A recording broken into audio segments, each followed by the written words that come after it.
So AP CM Chandrababu Naidu ఇక్కడ తెలంగాణపై కూడా ఫోకస్ పెట్టారు. సో ఇప్పటి వరకు తెలంగాణలో ఉన్నటువంటి టీడీపీ కమిటీలు కూడా రద్దు చేస్తూ కూడా నిర్ణయం తీసుకున్నారు.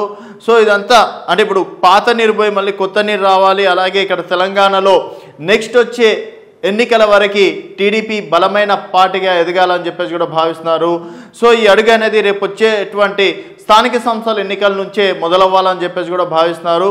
ఇంకా పూర్తి స్థాయిలో దృష్టి కూడా పెట్టినట్టు కూడా తెలుస్తుంది. 2014లో దాదాపుగా 15 మంది ఎమ్మెల్యేలు గెలిచినప్పటికీ కేవలం ఆంధ్రప్రదేశ్ రాజకీయాలపైనే ఫోకస్ చేయడం వల్ల ఇక్కడ పార్టీ అనేది కొంత మేరకు కనుమరుగైపోయిందని చెప్పేసి కూడా చెప్పుకోవచ్చు.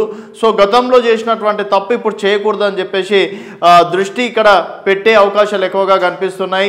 సో దానికి సంబంధించి చూసుకున్నట్టయితే తెలంగాణలో టీడీపీ అన్ని కమిటీలు రద్దు, పార్టీ అధినేత చంద్రబాబు సంచలన నిర్ణయం. ప్రతి నెల 2 రోజులు రాష్ట్రానికి వస్తానని హామీ. సో ప్రతి నెల కూడా 2 రోజుల పాటు తెలంగాణలో పర్యటించే అవకాశాలు కూడా కనిపిస్తున్నాయి. తెలంగాణలో టీడీపీ అన్ని కమిటీలు రద్దు చేస్తూ ఆ పార్టీని అధినేత ఏపీ సీఎం చంద్రబాబు సంచలన నిర్ణయం తీసుకున్నారు. రాష్ట్రంలో పార్టీ బలోపేతంపై ఫోకస్ పెట్టిన ఆయన ఇవాళ హైదరాబాద్లో ఎన్టీఆర్ భవన్లో పార్టీ ముఖ్య నేతలతో సమావేశమయ్యారు. త్వరలో పార్టీ రాష్ట్ర అధ్యక్షుడిగా ప్రకటనతో పాటు నూతన కమిటీలు ఏర్పాటు చేశామన్నారు. ముందు సభ్యత్వాలపై ఫోకస్ చేయాలని, స్థానిక సంస్థల ఎన్నికలను సమీపిస్తున్న నేపథ్యంలో పార్టీని గ్రౌండ్ లెవెల్లో నుంచి బలోపేతం చేయాలని నేతలను ఆదేశించారు. తెలంగాణలో పార్టీని బలోపేతం చేయడం కోసం ఇకపై ప్రతి నెలలో 2 రోజులు రాష్ట్రానికి వస్తానని హామీ ఇచ్చారు. మరోవైపు సీనియర్ నేత సినీ నటుడు బాబు మోహన్ ఇవాళ ఎన్టీఆర్ భవన్లో చంద్రబాబుని మర్యాదపూర్వకంగా కలవడంతో ఆయన చేరబోతున్నారనే వార్తలు విస్తృతమయ్యాయి. సో ఇక్కడ బాబు మోహన్ గతంలో బీఆర్ఎస్ నుంచి ఎమ్మెల్యే గెలిచారు.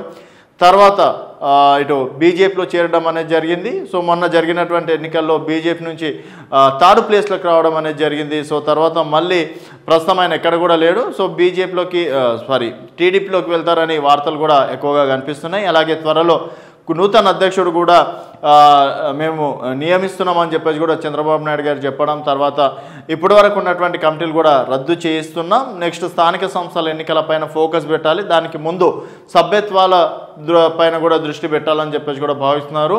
సో ఎవరి వర్క్ ఎక్కువగా ఉంటుందో, పార్టీకి ఎవరైతే ఎక్కువగా త్యాగాలు చేస్తారో వారికి మాత్రం సరైన గుర్తింపు ఉంటుంది, సరైన కమిటీలో సరైన ప్లేస్ ఉంటుందని చెప్పేసి కూడా చెప్పడం అనేది జరిగింది.